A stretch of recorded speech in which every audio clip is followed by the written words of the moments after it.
धुळे जिल्हा कारागृह अंतर्गत नव्याने सुरुवात करण्यात आलेले धुळे जिल्हा खुले कारागृह हे सुरू करण्यात आलेलं असून या ठिकाणी सद्यस्थितीत जवळपास एक आपली 70 बंद्यांची निवड झालेली आहे आणि मध्यवर्ती कारागृहातून त्यांच्या वर्तणुकीनुसार त्यांच्या कारागिरीन चांगल्या वर्तणूक असतात आणि इथं त्यांचं सिलेक्शन होत असते आणि त्यांना स्वतःच्या जबाबदारीवर कुटुंबात लवकरात लवकर जाण्याच्या दृष्टीने त्यांचं खुले कारागृहात निवड केली जाते।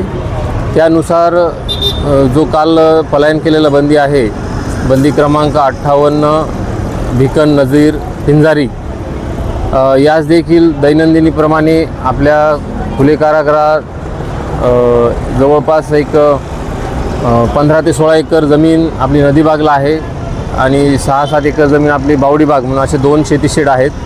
त्या ठिकाणी दैनंदिनीप्रमाणे त्याला बावडीबाग येथे शेतीकाम दिलेलं होतं। दुपारचं जेवण वगैरे करून एक 2:15 ते 2:30च्या दरम्यान त्या बंद्यांनी कर्तव्यावरील कर्मचारी यांची नजर चुकून आणि तुम्ही बघत असाल की खुले कारागृह हे पूर्ण धुळे शहरातील एक मुख्य रहदारी ठिकाणी असल्याने नजर चुकून तो तातडीने तिथून त्यांनी पलायन केलेलं आहे। तर त्याबाबत आम्ही संबंधित पोलीस स्टेशन धुळे शहर पोलीस स्टेशन येथे BNS 262 अंतर्गत त्याच्यावर गुन्हा पण दाखल केलेला आहे। आमचे कारागृह कर्मचारी अधिकारी यांनी पण त्याचा काल शोधाशोध घेतलेला आहे आणि पोलीस स्टेशनमार्फतसुद्धा त्या बंद्याचा शोध घेणे सुरू आहे आणि तो पिंपळगाव बसवंत तालुका निफाड जिल्हा नाशिक येथील रहिवासी आहे। तर त्याचा शोध घेणं चालू आहे आणि लवकरच बंदी शोधून सापडेलसुद्धा, त्याचा शोध घेणं सुरू आहे।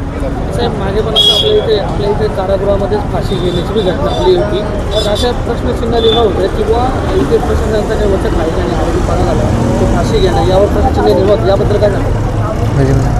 महिलेने पण फाशी घेतली होती मागे आणि नाही, त्याबाबत नाही।